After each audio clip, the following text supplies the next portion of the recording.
주 안에서 사랑하는 여러분, 그리로 가라는데 가지 않는 사람들에게 라는 제목으로 하나님 말씀 증거하도록 하겠습니다. 마틴 루터의 종교개혁 기념일이기도 한 10월 27일 주일 아침입니다. 특별히 우리와 모든 교회의 그리스도인들에게 진리 안에서 자유케 하시는 복음의 능력이 함께하길 예수님의 이름으로 축복합니다. 종교개혁이 1517년 10월 27일이었으니 벌써 507주년이 되는 날입니다. 어쩜 우린 매년 종교개혁 주일을 맞이할 때면 왠지 홍해가 갈라지듯 어떤 단절적인 변화가 일어나기를 기대하기도 합니다. 실제 개혁 열풍은 곳곳에서 일어났고 사방에서 울려 퍼졌습니다. 언제나 그랬듯이 그럼에도 후덥지근한 미풍으로 그치곤 했던 게 지난 기독교의 역사이기도 합니다. 알고 보면 결국 이 변화는 자신의 변화와 개혁을 통해 1차적으로 완성되어 가는 것이고, 변화된 자기 자신을 통한 사회적 변화로 확산됨을 우리는 잊지 말아야 할 것입니다. 우리 교회를 포함한 모든 교회의 어쩜 창피한 고백이지만 길게는 수백 년, 짧게는 수십 년의 종교개혁 주의를 맞이하고는 있지만 보란듯이 교회의 나쁜 관행과 우리 그리스도인들의 못된 관성과 형식적 종교 행위는 그대로 유지되고 있는지 모릅니다. 주님의 무서운 말씀이 될 수도 있으나 오늘 여러분들과 함께 나누기를 원합니다. 누가복음 17장 27절, 노아가 방주에 들어가는 날까지 사람들은 먹고 마시고 장가가고 시집가고 하였는데 마침내 홍수가 나서 그들을 모두 멸망시켰다라는 말씀. 여러분, 새로움 혹은 개혁은 언제나 저항을 직면하기 마련입니다. 그건 변화를 위한 어쩜 불가피한 아픔을 동반하기 때문일 것입니다. 새가 알을 깨는 아픔을 겪어야 하늘을 날 수 있는 것과 같은 논리일 것입니다. 성경은 온통 떠남의 이야기로 가득 차 있습니다.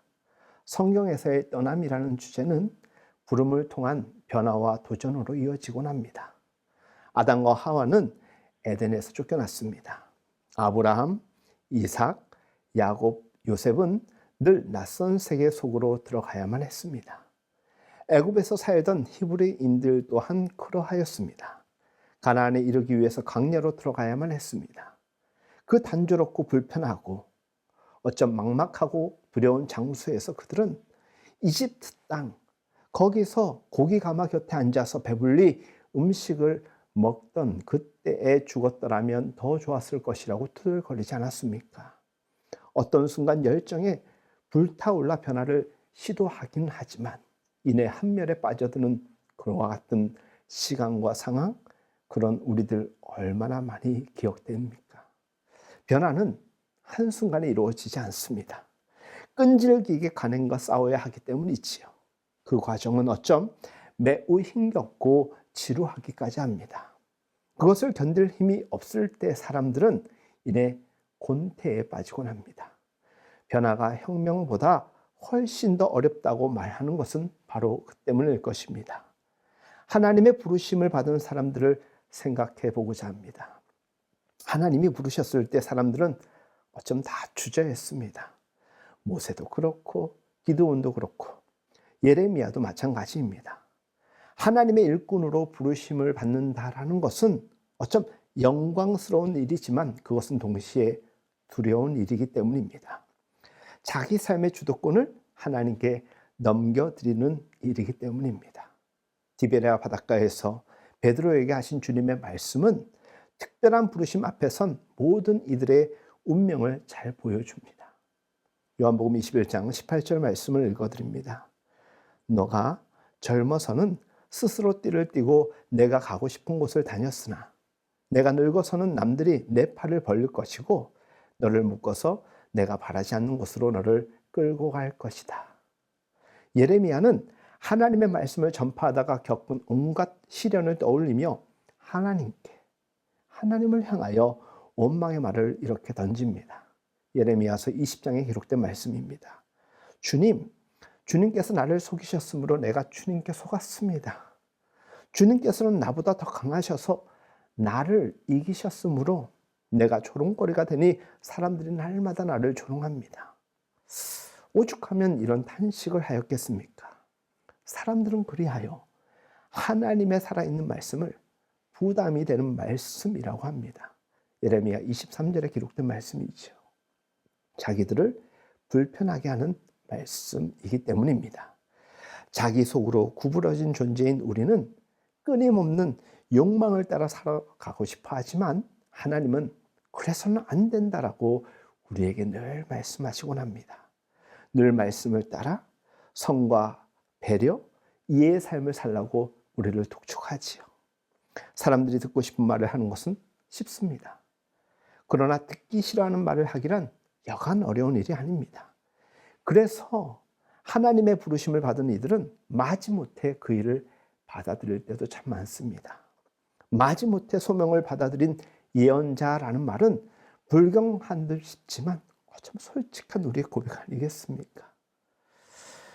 타락한 중세 가톨릭 교회의 실상을 폭로했던 마르틴 루터를 한번 우리가 역사적으로 조명해 보고자 합니다. 사람들은 이야기합니다. 주님의 포도밭을 허무는 멧돼지라고 누구를? 마틴 루터를 향하여 조롱합니다. 그리고 비난합니다. 루터가 분란을 일으켜 사회 통합을 깨치고 있다라고 그들은 이야기하였던 것입니다. 그는 보름스에서 열린 제국의회에 소환됩니다. 그곳에서 지금까지의 발언과 신학적 입장을 철회하라라는 명령을 받게 됩니다. 거절할 경우 어쩜 루터 자신의 목숨조차도 보장하기 어려운 순간이 그에게 당도한 것입니다. 고민에 빠진 루터는 며칠간의 말미를 내게 달라라고 요청합니다. 마침내 어느 시일이 지나서 의회 앞에 다시 루터가 섰습니다. 그는 이렇게 말합니다. 저의 양심은 하나님의 말씀에 사로잡혀 있습니다. 저는 아무것도 취소할 수 없고 하지도 않겠습니다. 왜냐하면 양심에 어긋난 행동을 한다는 것은 옳지 않을 뿐 아니라 안전하지도 않기 때문입니다. 여기서 안전은 당신의 생명을 이야기하는 것입니다. 하나밖에 없는 육신의 생명. 그러나 그는 영원한 생명을 더 좋아하고 소망하고 있었기 때문이겠지요. 이어서 이렇게 이야기합니다. 여기 제가 확고부동하게 서 있습니다. 저는 달리 어찌할 도리가 없습니다. 그러면서 절박한 마음으로 하나님을 향하여 이렇게 고백하는 듯 이야기합니다. 하나님이여 이 몸을 도우소서. 아멘. 그 당시 루터의 고백입니다. 문득 여러분들 복음서의 어느 고백이 기억나죠? 십자가 도상에서 예수님의 엘리 엘리 라마 사막더니 그러면서 끝에 예수님이 하신 말씀 하나님의 뜻을 따르겠나이다. 마치 루터의 고백과 이어지지 않습니까? 그는 생각해 보았습니다. 오늘 16절 말씀에 생각해 보았다, 생각해 보라라는 말이 나오지 않습니까? 아무리 생각해도 루터가 돌이킬 그 어떤 하나님의 이유 있을 근거를 그는 찾지를 못했던 것입니다. 그러기에 이 말을 함으로 루터는 생과 사의 경계를 넘어선 것입니다. 그는 더 이상 자기 행동이 안전한지 그것이 이익이 되는지를 물으며 행동하는 사람이 아니었습니다. 그는 오직 하나님의 말씀에 매인 사람이 되어 살 수밖에 없었기 때문입니다. 분명하고 단호하였습니다. 여러분, 이 땅에 오류가 없는 사람이었다라는 말, 그가 루터였다라고 이야기하는 것 아닙니다.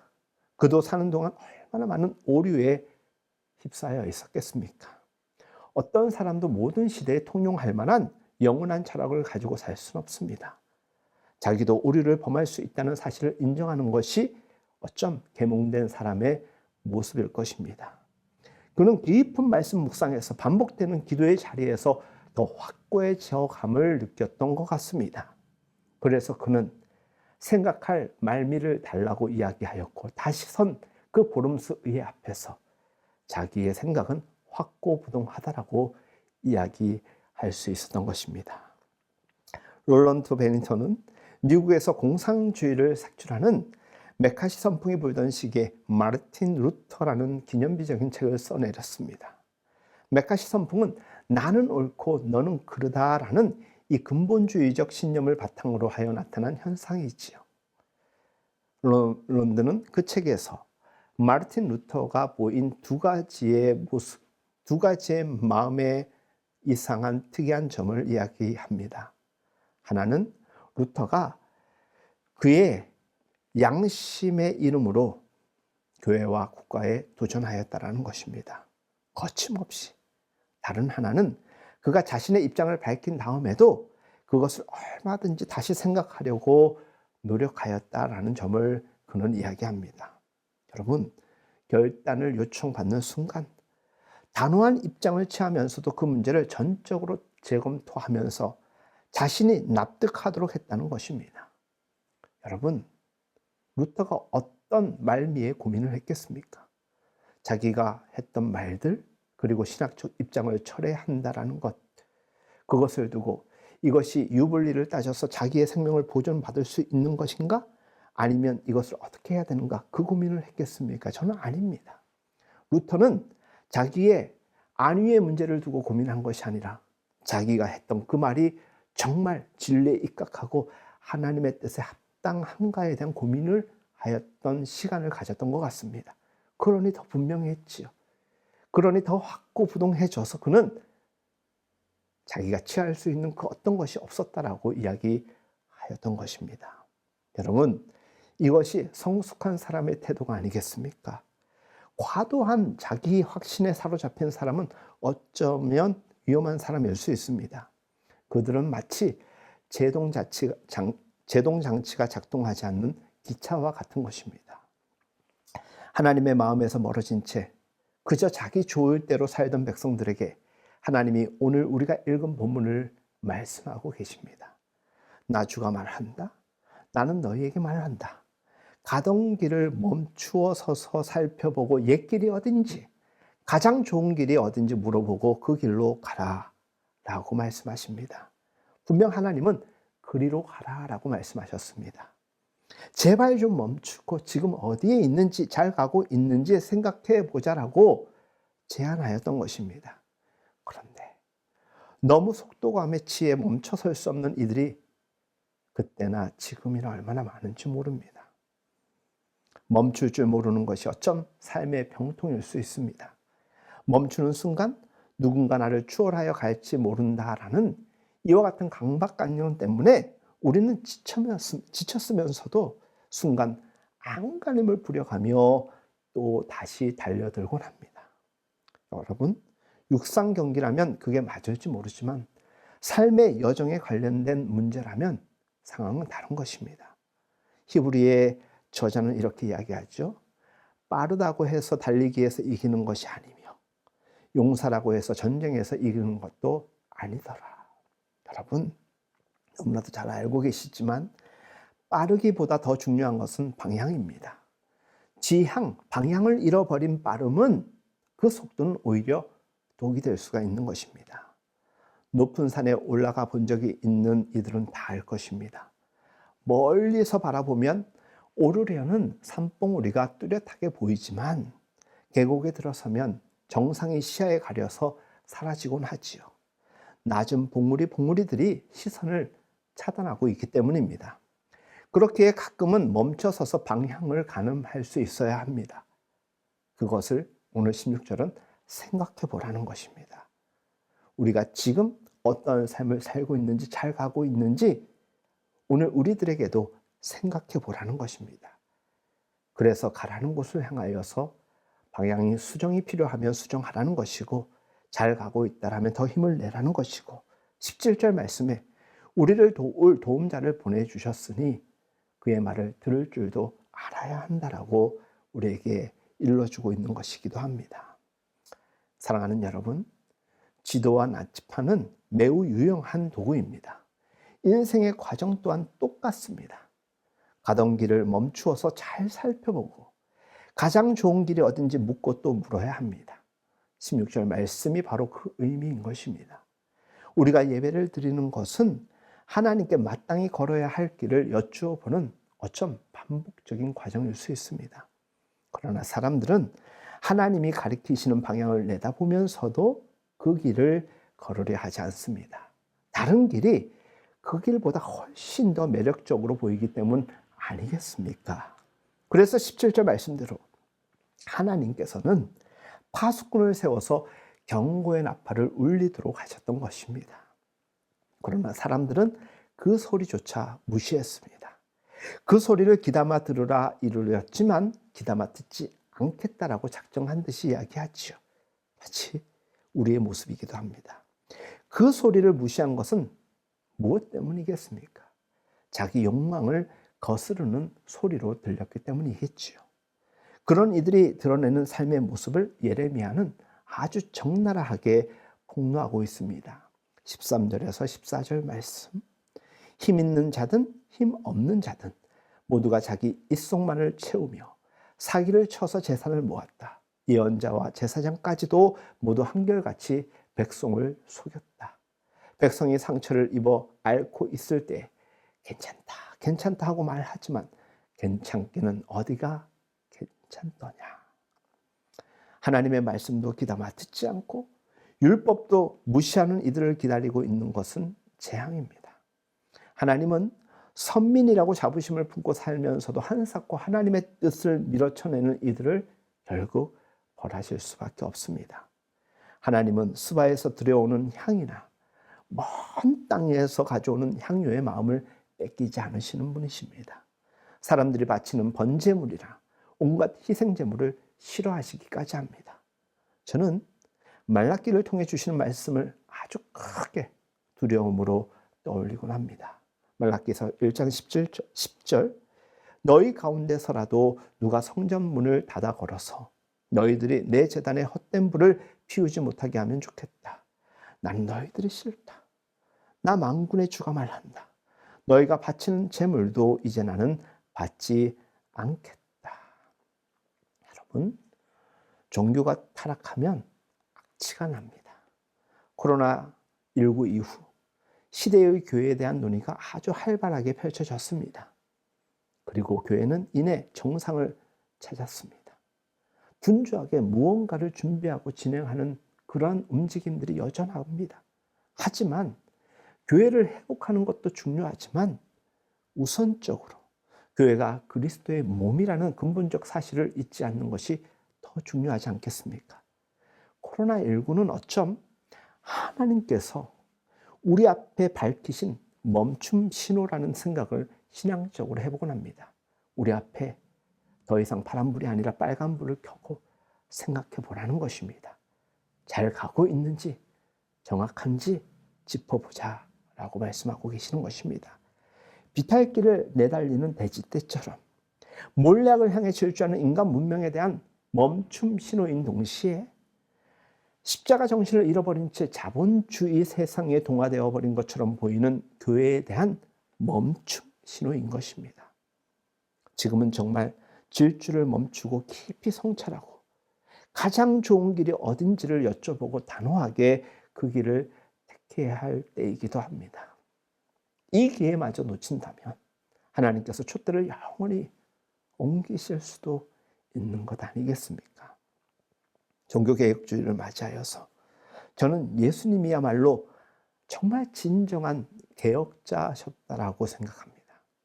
주님은 경직된 율법주의가 사람들의 삶을 옥죄고 있는 상황 속에서 하나님의 마음과 접속된 채 산다는 것이 무엇인지 몸소 삶으로 보여주신 그런 좋으신 분이십니다. 거룩함이라는 척도를 가지고 사람들을 가지고 차별하고 종교인들의 위선을 꾸짖고 자비의 눈으로 이웃을 바라보셨습니다. 옳고 그름의 척도를 가지고 사람들을 평가하는 대신에 사람들이 겪고 있는 아픔 속으로 퐁퐁 뛰어드셔서 그들이 생명의 기쁨을 누리고 살 수 있도록 도우셨던 분이 바로 예수 그리스도셨습니다. 그리고 그가 가는 곳에서 그들을 향한 생명 수신호를 보냈습니다. 그리로 가야 한다. 이리로 가야 한다. 필요할 때마다 정확한 방향을 제시하며 선언하셨던 분 바로 예수님이시고 그 수신호를 이어받은 사람이 마틴 루터이고 오늘을 살아가는 우리여야 하지 않겠습니까? 이 마음이 우리 생각과 행동과 말 속에 묻어난다면 우리는 그리스도의 잇된 존재, 그리스도의 플러그 인된 영적 충전을 받은 이 땅의 승리자로 살아갈 수 있는 것 여러분들 확신하시기 바랍니다. 이 마음이 없다면 교회 직분이 무엇이든 교회에 다니는 세월이 얼마가 되었든 우리는 그리스도와 무관한 존재일 수밖에 없는 것입니다. 여러분, 신앙의 깊어짐이 무엇이라고 생각합니까? 신앙의 깊어짐이란 옛사람이 죽고 새로운 존재로 태어나는 것, 거듭나는 것입니다. 제도로서의 종교를 개혁하는 일은 물론 중요하지만 우리들 각자의 지향과 마음이 바뀌지 않는다라면 그 무슨 애씀이 소용이 있겠습니까? 히브리서는 예수님을 가리켜서 멜기세덱의 계통을 따르는 제사장으로서 우리 죄를 사하기 위해 단 한 번의 영원히 유효한 제사를 드리셨다라고 전하고 있습니다. 주님은 자신을 제물로 바친 제사장이십니다. 다른 이들의 생명을 풍성하게 하기 위하여서 자신을 희생하셨다라는 뜻입니다. 누구에게도 쉬운 일 아닙니다. 그러나 우리는 주님의 그런 사랑 덕분에 구원받은 사람이 되었습니다. 문제는 예수를 믿는 이들에게서 그런 삶이 전혀 보여지지 않는다라는 것입니다. 그리스도의 편지의 향기가 나지 않는다라는 것입니다. 예수의 이름을 전하면서도 스스로 권력에 도취된 이들이 얼마나 많은지 모릅니다. 많은 사람이 추종하고 언제든 필요한 돈을 쓸 수 있는 자리에 있는 이들이 자기를 과대평가하기 쉽습니다. 여러분들 중에서 하나님의 복을 충분히 얻어서 너무 만족스러운 삶을 살고 있는 분들이 있습니까? 겸손하시기 바랍니다. 남들에 비해서 가진 것이 없다라고 여김에도 여전히 하나님의 함께 하심을 느끼는 분들이 있습니까? 그것만큼 귀한 것이 또 하나 없는 것입니다. 사랑하는 여러분, 주님은 제자들에게 랍비, 지도자, 아버지라는 호칭을 듣지 말라고 이루셨습니다. 어쩔 수 없이 사람들의 시선에 자주 노출되는 사람일수록 자기 본분을 잊지 않기 위해서 정신을 바싹 차려야 한다는 것입니다. 주님은 당신을 붙잡아 왕으로 삼으려고 하는 사람들에게 어떻게 행동하셨습니까? 도리어 한적한 곳을 향하여 도망가지 않으셨습니까? 때로는 대중의 칭찬이 독이 될 수도 있다는 것을 이미 알고 계셨기 때문입니다. 앞에서 말씀드린 것처럼 마틴 루터는 필요할 때 아주 확고한 의지를 가지고 결단하고 또 과감하게 행동했지만 늘 자신을 돌이켜보는 지혜의 사람이었습니다. 여러분, 우리말에 돌다리도 두들겨 보라고 했지 않았습니까? 겸손해야 됩니다. 생각하고 또 생각해야 됩니다. 정말 하나님의 뜻인지, 하나님의 뜻에 부합하는지, 내가 그것을 이행하고 행동하고 있는지, 마틴 루터가 말미의 시간을 얻어서 고민했던 것 무엇이라고 이야기했겠습니까? 이렇게 하면 내 생명을 보존할 수 있을까? 그게 아닙니다. 아까도 말씀드렸지만 정말 내가 말하고 선언하고 선포했던 것이 하나님의 뜻이 맞을까? 맞다라면 난 거침없이 진행해야 되는 것 아닌가? 그 고민을 한 것입니다. 어떤 경우에도 오류에 빠지지 않는 사람은 없습니다. 그렇게 우리는 늘 조심해야 합니다. 겸허하게 주님의 뜻을 묻고 여쭈어 보아야 합니다. 반복적으로. 주님이 원하시는 길로 잘 가고 있는지 늘 기도의 자리에서 묻고 또 물어보아야 합니다. 그만큼 우리란 존재는 아주 연약하고 변덕스럽기 때문인 것입니다. 한국 교회에 희망이 있냐고 묻는 이들이 많습니다. 희망은 발이 없어서 누군가의 어깨로 메고 와야 올 수 있다라고 누군가가 이야기한 걸 들은 적이 있습니다.